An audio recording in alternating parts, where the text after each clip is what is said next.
This is the 11/11 weekend. It is also it's Louise and my 46th wedding anniversary, but it's also the celebration of the armistice that ended World War I. And pretty consequential day. We'll get into that a little later on in the program. A new theory, by the way, this just out, courtesy of Jim Turr, our old friend Jim Turr. A new theory suggests the gunman, we're talking about the guy down in Texas, didn't act alone, but was assisted by, ready? 52 senators and 298 representatives in the NRA. Boom, boom. Yeah, when do we get to that? Okay, I'm doing the show here today from WCPT, from our Chicago affiliate, and very grateful for the space and the time and the opportunity and everything. And normally I don't listen to other shows in the morning when I'm doing show prep because I just can't. I don't have the ability to. I'm doing show prep and we're doing everything else. I was listening to Stephanie Miller's show this morning though, and it's been not a long while, but a while since I've heard Stephanie's show. She is the smartest woman on the radio. I tell you, one of the smartest people on the radio. I was just a brilliant show. And a lot of what they were talking about and what I wanted to talk with you about is, are we seeing in this Judge Roy Moore thing, in Harvey Weinstein, in Steven Seagal, I guess, Kevin Spacey, all these things, are we seeing the end of 3,000 years of patriarchy?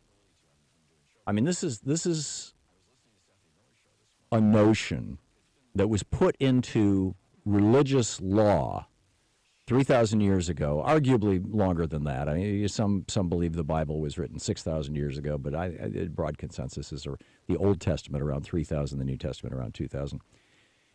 And in that document, essentially, women were defined as the property of men, as chattel, as property. And this continued for literally all these thousands of years. In fact, I'm guessing you could have found this kind of thing in the Epic of Gilgamesh from 7,000 years ago. Now, in tribal societies, there are different roles for the two genders. And frankly, in most tribal societies, there's a role of great honor for people who are gay or trans. But there's not an absolute sense of this is the superior, this is the inferior. I wrote about this at some length in Last Hours of Ancient Sunlight. And it's not new and it's not a secret.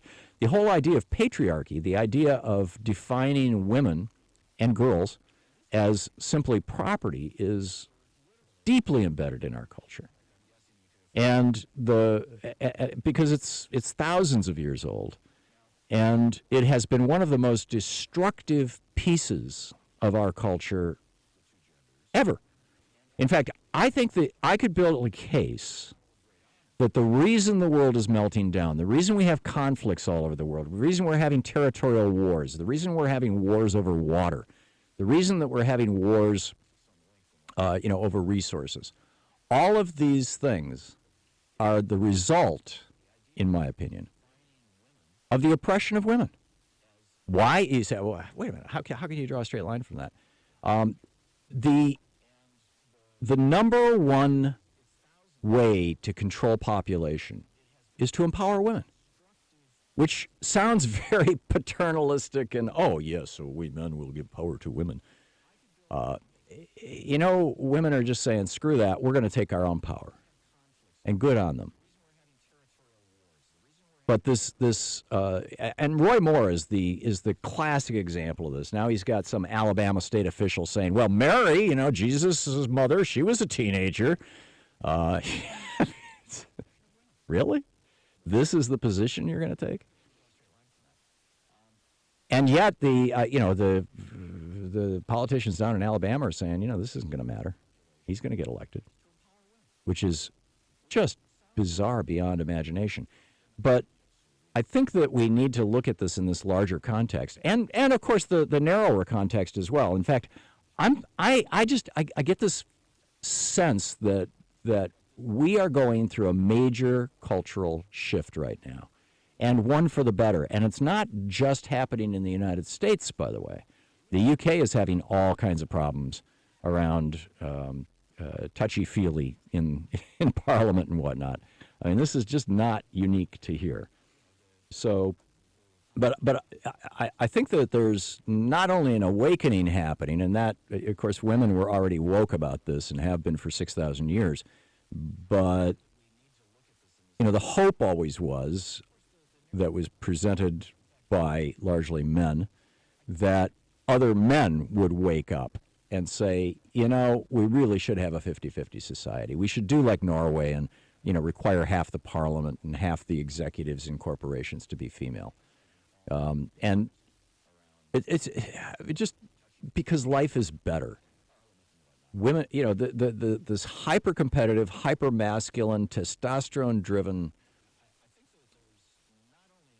zeitgeist, spirit of the times, sense of mood, gestalt, I don't know what the word is, but this whole male-driven thing, testosterone-driven thing, has brought us competitive capitalism in the worst forms. And, you know, I'm the first to actually defend highly regulated capitalism, because I think that there are some pieces of capitalism that work really well and we should keep. But what we've got right now with a kleptocratic administration, the Trump administration, is and basically the Republican Party ever since the election of Ronald Reagan, and you could argue that it's the Republican Party going way, way back. I've played those clips of Harry Truman and FDR to you before. 2 minutes. But that what we have is we celebrate domination, we celebrate competition, we celebrate individuality, a.k.a. loneliness. We celebrate all these things. And, you know, there are many sociologists and anthropologists and whatnot who would suggest that those are traits that are typically male traits that have to do with testosterone.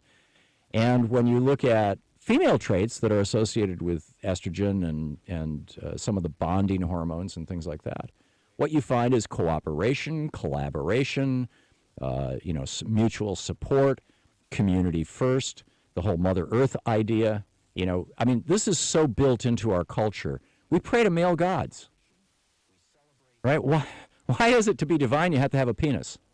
I don't get it. 1 minute. And you know, there was actually a time. Leonard Schlein wrote a book about this called "The Alphabet versus the Goddess." There was a time in Europe back between 700 and 1600 and 1500 when the principal person being worshipped in churches in Europe was not Jesus and it wasn't God, it was Mary. And those shrines to Mary after the 1600s or the late 1500s, they all got either torn down, changed, turned into Jesus memorials, all that kind of stuff. And that's a whole kind of another conversation because it has to do with how culture. You know, Schlein's theory was that if people learn to read, they before the age of 5, their brains get rewired and they become basically patriarchal machines or whatever. But that's, you know, so there's all kinds of pieces to this. There's the psychology, the sociology, but the bottom line is that, you know, it's time for men to back off. I mean, it's long been, right? And it's. I'm celebrating this cultural moment. I think it's a really, really good thing for the future. You know, I remember the Mad Men culture of the 50s and 60s and 70s. I'm glad it's gone. We'll be back. We'll pick up your phone calls. It's Friday. Pick up your phone calls after this. Anything goes. This is the Thom Hartmann Program. Back with your calls right after this. Free Speech TV coming up.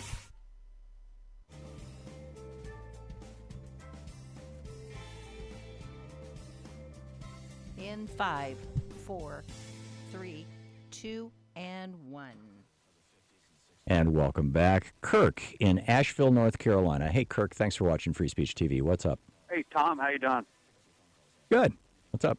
Hey, I was listening to what you were saying on your intro, and I couldn't agree more, but just to add to what you were saying, I definitely think we're going through a cultural change. But the thing that's amazing to me, you and I are the same age. I was born in 51. I think you were. Yep. I'm amazed at all the calamity, the senseless murders, the hurricanes, Puerto Rico, the whole thing. And not one leader in our country that I know of, anyway, has called this nation a prayer. And I mean, I don't care. I mean, we're all of different faiths, different beliefs, and all that. But at this point, what could it hurt? You know? And I think. Well, here's the problem, Kirk. There is a problem with that, and it's a very real problem. 30, 40 years ago, Democrats, Republicans, right across the board, everybody, there's no politician who wouldn't have been unwilling to say, or who wouldn't have enthusiastically said, "Oh, we had a terrible disaster down in Texas, with all these shootings. Let's all pray for the families of the people who were killed, and for that matter, let's even pray for the family of the guy who did it." That would have been non-controversial prior to 1980, but when George W. Bush became his father's director, this was in 1988, became his father's director of Christian outreach, and started going to churches and large denominations. And of course, Reagan had brought Jerry Falwell and all these guys into the White House. When all that happened, the Republican Party claimed that they were the hyper-Christians. They were the only religious ones. The Democrats were godless socialists, et cetera, et cetera. So nowadays, when somebody says, "Let's all pray," instead of thinking, "Oh, gee, what a great idea, we should pray," people are saying, "Oh, geez, it's another politician trying to exploit religion for his own political gain. I'm sick of it. I don't want it." And I would be in that camp, by the way. 1 minute. And beyond that, Kurt, we don't. We've got some serious problems here. You've got the president's administration through Scott Pruitt eviscerating the Environmental Protection Agency. You've got Ryan Zinke selling off federal lands to mining operations. You've got all the Republicans doing this stuff. Right. Yeah, absolutely. We don't, there's nothing wrong with petitioning a Bronze Age god to help us. But what we really need is to seize political power and change things. We need to be pushing back. We need to be the resistance. And we need to rebuild a civic structure that is independent of religion. And also the other thing is increasingly, we're finding something like 30% of the U.S. population doesn't even believe in God. They're atheists. So how much? What'd you increasing. say, what percentage? I think it's a little less than a third. Now I could be wrong on that, and I'd have to go back and look at the surveys. But the last time I saw the numbers, it was startling. So you're just going to offend those people. Kirk, I'm sorry. I'd love to hear the story, but we're hitting the break here. I gotta run. But next time you call, let's talk. Kirk in Asheville, North Carolina, thanks so much for the call. We'll be right back.